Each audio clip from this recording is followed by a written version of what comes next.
What up, y'all? What up, T the Brat Gang? It's your girl T, and I'm back with another video. But this video is gonna be a little sad because it's a mental health awareness video, and I'm just here to like talk and like vent to y'all a little bit about how basically like I deal with my mental health and like what triggers me and what I do to like cope and like deal with it and like shit like that. So you know. Just come on, grab your blunt, grab your liquor if you got it. I gotta take a shot before we start, and we're gonna start this video the right way. Cause this video it's gonna be the one. It's that one, okay?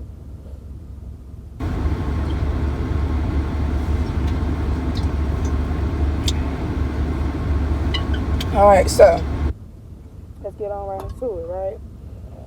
So my name is Tia, but I go by T, T the Don, T the Brat, and I'm 25 years old, and I'm a mom of one.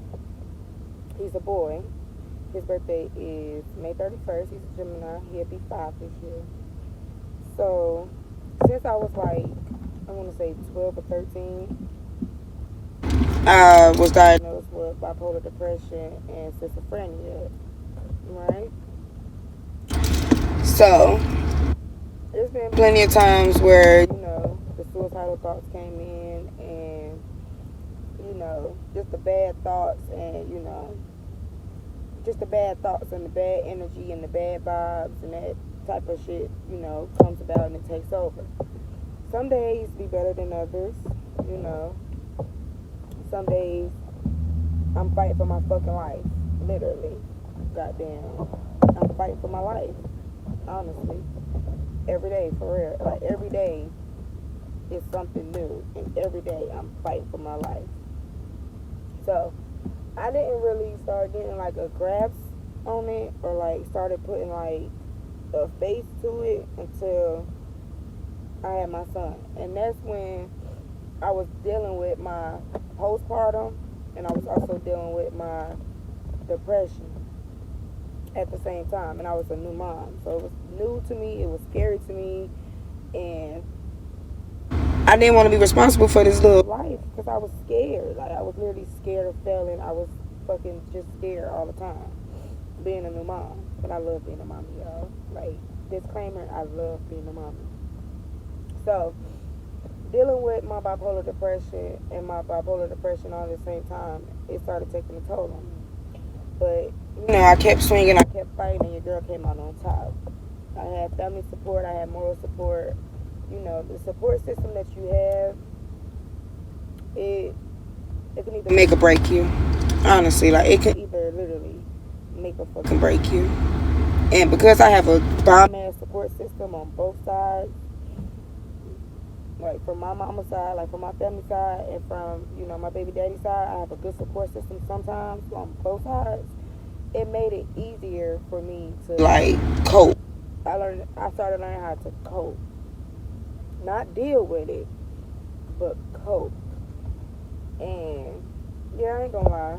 My way of coping sometimes was drinking and smoking. Honestly, that's how I cope with shit. Like, especially when I didn't want to deal with certain shit. Like, I didn't want to have to answer to certain things. I didn't know the answer to why I was.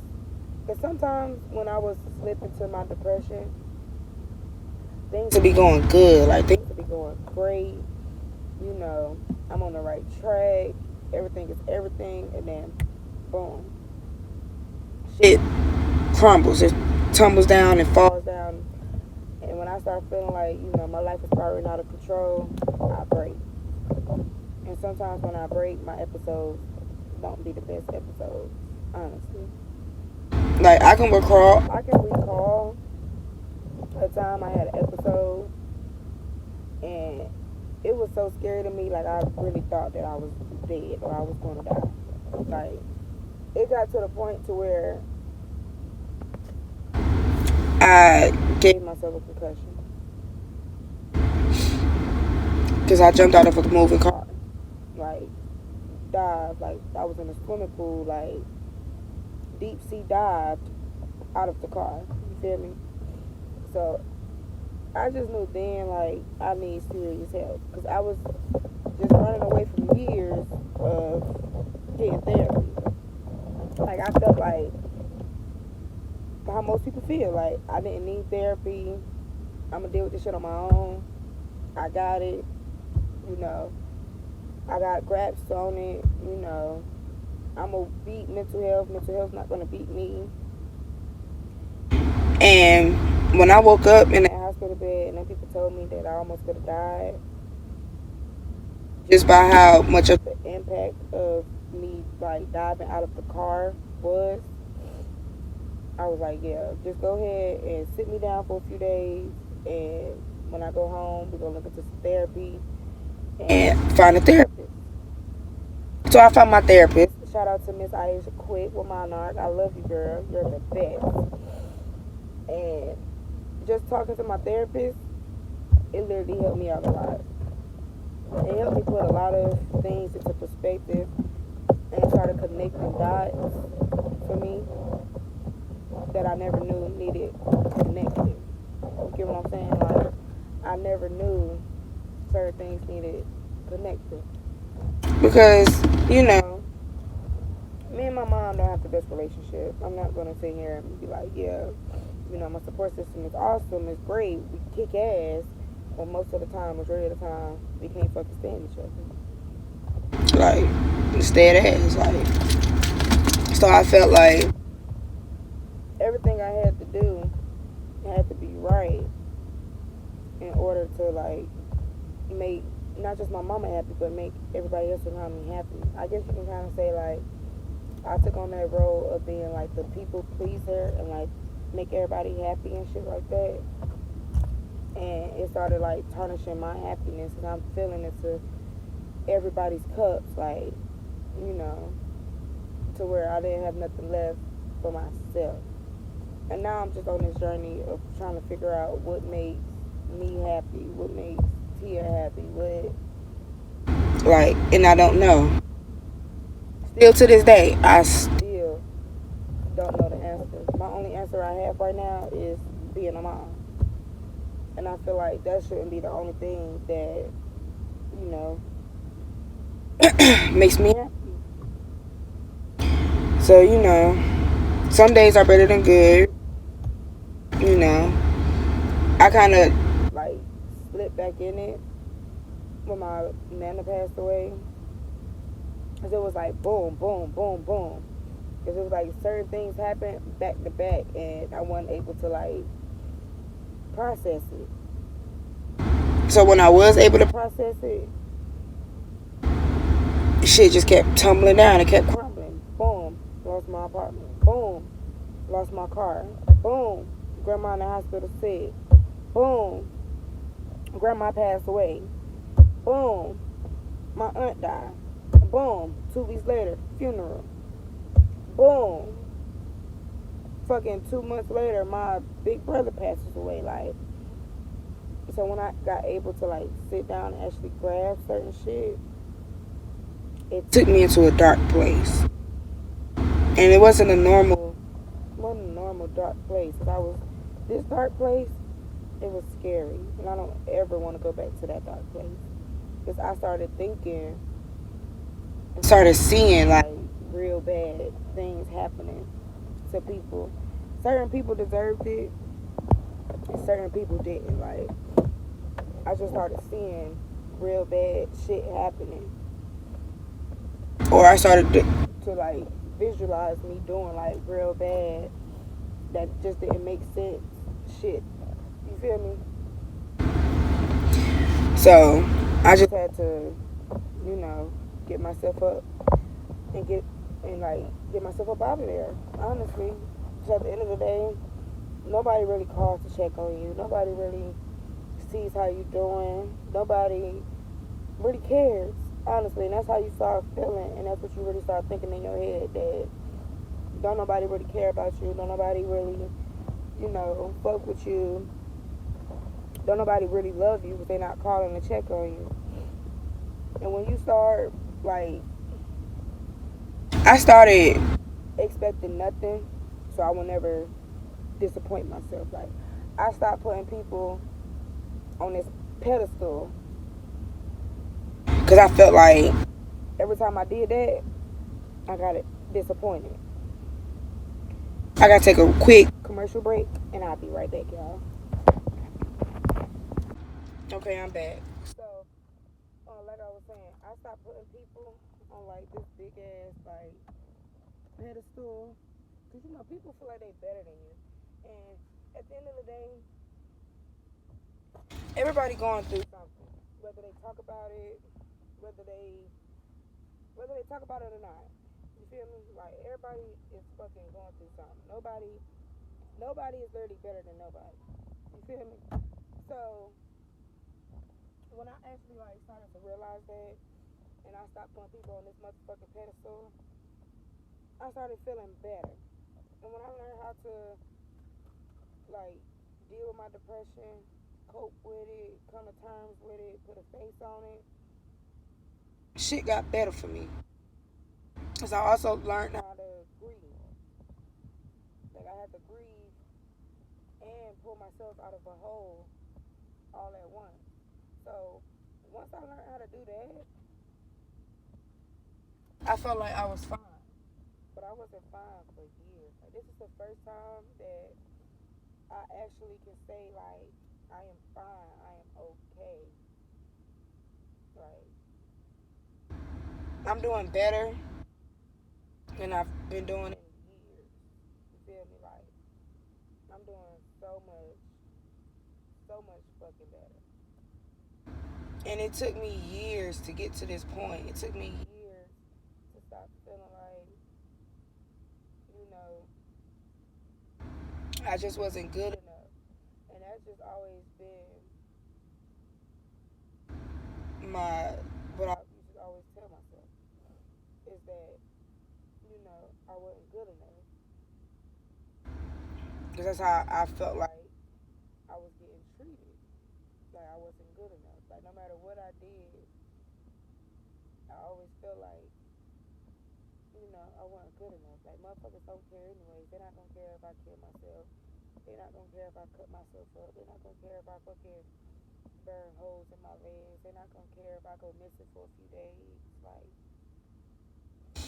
motherfuckers just not gonna care. Until I started to realize, like, it ain't for people to care. Sometimes motherfuckers don't care until it's too late or until it's them. But I'm literally here to let y'all know that that's literally going through what I'm going through, or that battles depression, you're not alone. Like, I used to think I was alone. I used to think that, like, I used to feel so alone in this world. Like, you get everybody telling you, oh, I love you, I love you, I love you, I love you. But I didn't ever really feel it. You get what I'm saying? Like, I didn't really feel like I was loved.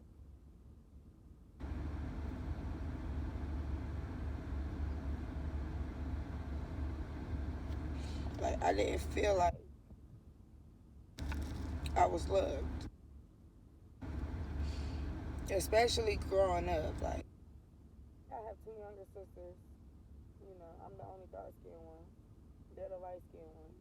And I always felt like motherfuckers praised them or showed them more love just because they were light skinned, pretty eyes, dimples, you know. And I always felt like I was the eyeball or the weird sister, or, just the eyeball out because I was dark. I used to feel so ugly. Like, I used to feel so ugly. And I guess that's why I try to hide my face a lot. Or I try to keep lashes on, or, you know, shit like that. Like, little material shit like that. Like, I used to feel so ugly. I still have my days where I feel ugly. Like, I'm not gonna lie and be like, oh yeah, my confidence is up there. I'm building my confidence back up. I gotta build that shit back up. Like,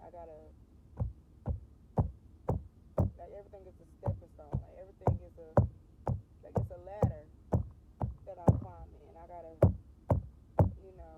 make sure I get on a new level. days I feel pretty, some days I feel like, some days depression comes in, some days she don't. And the days she don't, I'm fine. Like, I'm good, I'm chilling, I'm laughing, I'm the life of the party. And the days that she come in, I'm gloomy, I'm dark, it's raining, it's cloudy, it's cold. Because nobody wants to be around that. Nobody wants to be around a negative person. And it's not even that you're negative. It's just you're dealing with your depression, and you got to fight with her and or him, and tell them to sit down and take the seat back and just shut the fuck up and be quiet. But they screaming so loud, like, let me out, let me take over, let me win. You don't know what to do. You don't know which way to go. You don't know which way to pull. Me, she's won over my life numerous times. But I'm still here. I've always fought back. I gave up a few times. Especially when I was like, nobody loves me, nobody cares about me, like, I'm a horrible mom, like, I'm just doing this shit all wrong. I don't know what I'm doing. Like, I don't even know what the fuck I'm capable of at this point. Like, I started to just basically give up on myself. And I had to stop doing it. Because power of the tongue is real and manifestation is real. And I know I'm a bomb ass mama. Like, I'm a damn good mama. Despite the rumors, despite what people may say, shit, people still talk about me still to this day. They say my arms are too hairy, or my skin is too black, or I'm skinny, or I'm not big enough, or I don't fit this image. Like, people still talk about me still to this day, and I still be like, okay, okay. To you, I look like that, but to me, I'm cute as hell. I love my chocolate skin. I love the hair on my arms. I love my big feet. I love my big nose. I'm glad that I'm small. Like, you're not hurting my feelings. Like, nothing nobody can say to me about me will hurt my feelings no more. I literally take it with a grain of salt, and I'm like, okay, anyways, what else? What else you got? I stopped being a punching bag. I started putting my foot down. I started setting boundaries for people. It's just been a lot of shit that's just been changing drastically. That's gonna keep changing, and it's gonna keep getting good. It's gonna keep progressing. It's gonna keep being beneficial. Because at some point in time, certain shit gotta stop. That's just that. Like, that's just fucking that. Like, certain shit just gotta stop, and it just don't be called for. Like, I hate arguing with people now. Like, I used to argue all the time. Like, you could get an argument out of me, and I would not shut the fuck up. Like, I would not be quiet. Cause I'm gonna get my word in. I'm gonna get the last word. I'm gonna get the last laugh. I don't give a fuck. That's just me. But as I got older, I just be like, fuck it. Like, what's the point of arguing? Like, be for real. Like, what's the point of arguing? Cause at the end of this argument, all you gonna say is you don't care no more. You don't give a fuck. Whoop de whoop. Blase blase. And it's gonna make me feel some type of way, because it's like, well, we just had this whole fucking 30-minute argument, and you don't even give a fuck. Like, when motherfuckers show you they don't give a fuck, believe them the first time. Don't try to keep, pushing the narrative that, oh, you can try to change them. When motherfuckers keep showing you that they don't give a fuck, honey, believe them. Because that person really don't give a fuck. And you can't make somebody give a fuck that don't give a fuck. Family included. Like, I reach out to those who reach out to me. I'm not a kid no more. I don't have to force a relationship. I don't have to do that. And I only reach out again to people that reach out to me. If you don't reach out to me, I'm gonna take it as you don't want to talk. And baby, that works for the both of us. 'Cause I don't want to talk either. If it's textable, text me.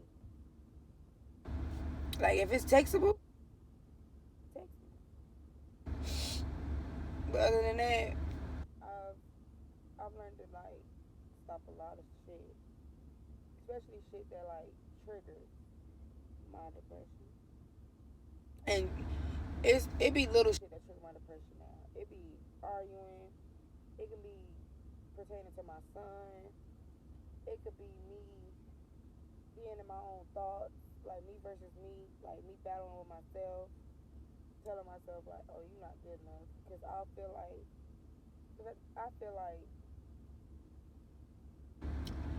when I love hard. So I feel like everybody leaves me. Like everybody that tells me they love me, I feel like they leave me. I don't know why.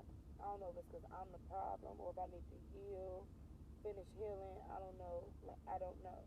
I don't know if it be me or if it's them. But every time I love something, it never goes right. And that's one of my main triggers because I love hard. Like I have a huge heart. At the end of the day, I'm a Cancer. July 1st, the biggest Cancer. Okay, so it's like when I love somebody and I fuck with them, like family included, and I feel like I don't reciprocate that or I don't get that energy back, it'll trigger me. It's just like, damn, what did I do to you? That's what it made me feel like. It started making me feel like, what did I do? Did I do something wrong? Like, was it me? Is it me? I guess started making me feel like, is it me? That was my number one trigger. I still have them days and them thoughts of like, is it me? Like, why don't nobody want to stick around and stick around me or be around me? Why don't nobody want to love me? Why don't nobody want to deal with me?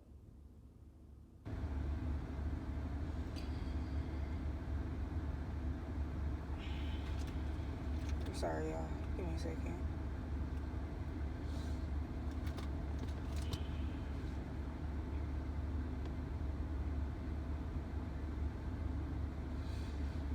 Um, so it triggers me a little bit. Cause it's like, damn, everybody I love leaves, and I don't understand why, and I don't understand what I'm doing wrong. Cause I feel like I don't do nothing wrong, and then it's not in my heart to do people, how they do me. So I just I take it. I take every punch. I take not literally punches, but I literally take everything. I literally take it all because I feel like I'm supposed to. And you're not supposed to take nothing from nobody. Literally nothing.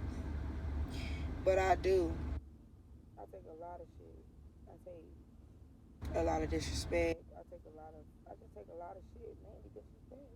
Because I feel like I'm supposed to. Just to feel that little bit and little piece of love that I'm looking for. That I'm giving out. You feel what I'm saying? Like, goddamn. I ain't gonna sit here in front of the camera and make it and fake the funk and make it seem like, you know, I'm the best person in the world because baby I'm not. Everybody has their own flaws. But I've never been to cheat and I've never been to lie. And I just want somebody to like love me the way I love them. And I stopped looking for it. Family included. Like family disappoints you too. Family feels like because you family, you're supposed to take certain shit that come with them. And you don't have to. Like I've been looking for my mama's approval for so long in life that I stopped looking for it. I stopped looking for it. Because I feel like no matter what I do, it's just not right. And I'm tired of feeling like I gotta make everybody happy. And I'm not happy. How that work? How am I busy running around making you motherfuckers happy? And I'm not happy. How that work? It don't. It's not gonna work. Something gotta give. Somebody's gonna be upset. Like, it's not gonna work. You know what I'm saying? So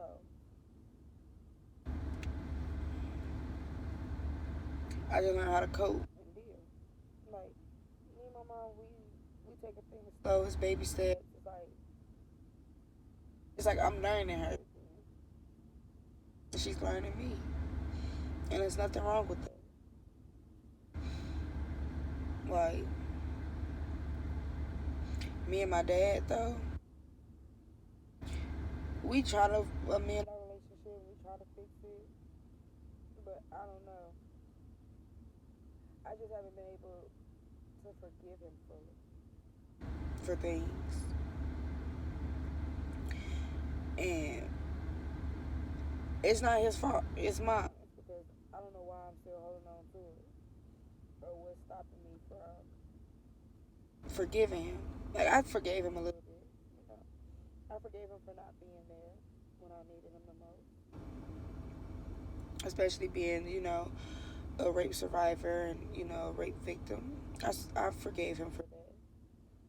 But I never forgave him for idolizing my other siblings and being there. And just idolizing my other siblings that I have on my dad's side. Because he's never said nothing to them that he said to me. And I felt like if my own dad can say that and feel like that towards me and I'm his child, then that's how I'm perceived. That's how I'm looked at. I'm too ugly to be loved, and I'm too black to be loved. I'm not gonna ever find love. I'm not gonna ever be loved. Like, I'm too black and ugly to be my dad's daughter.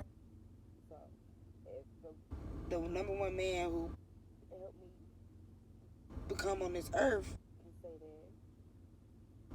that, that's probably how I'm being perceived. Right? No, it's not.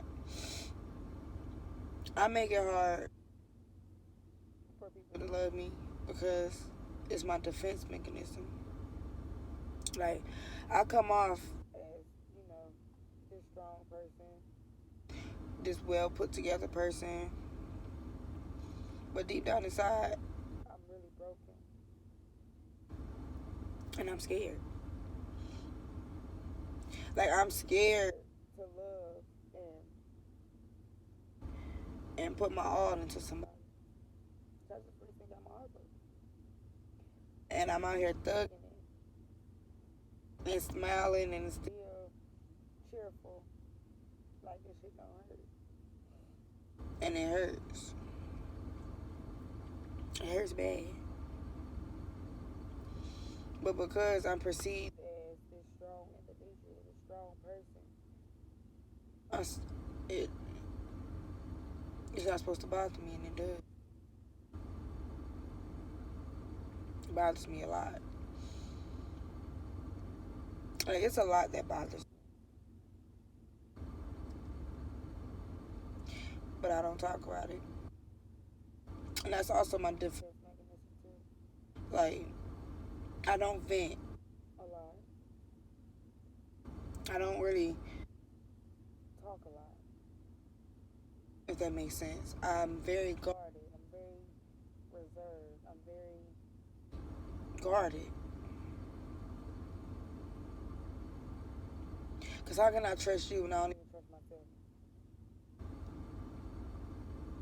majority of the time.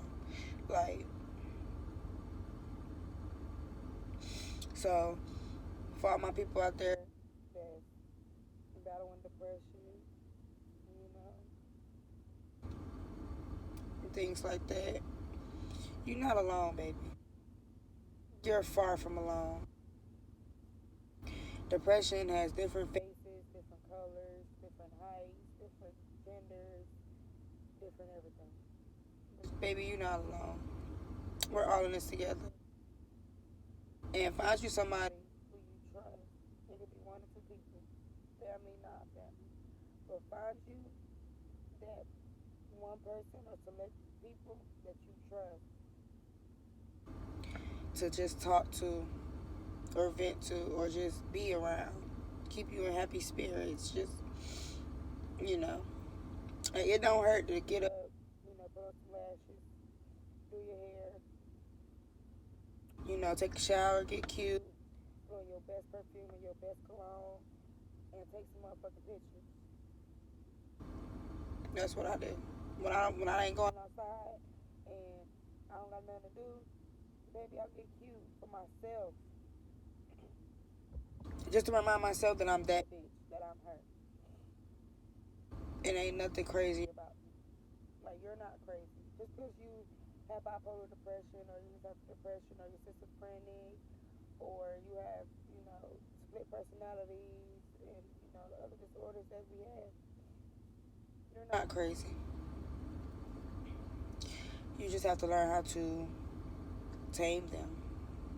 Not necessarily tame them. You just have to learn how to cope with them, talk to them, because they're not mixed personalities. They're you since you was little. Your childhood trauma. So once you start unpacking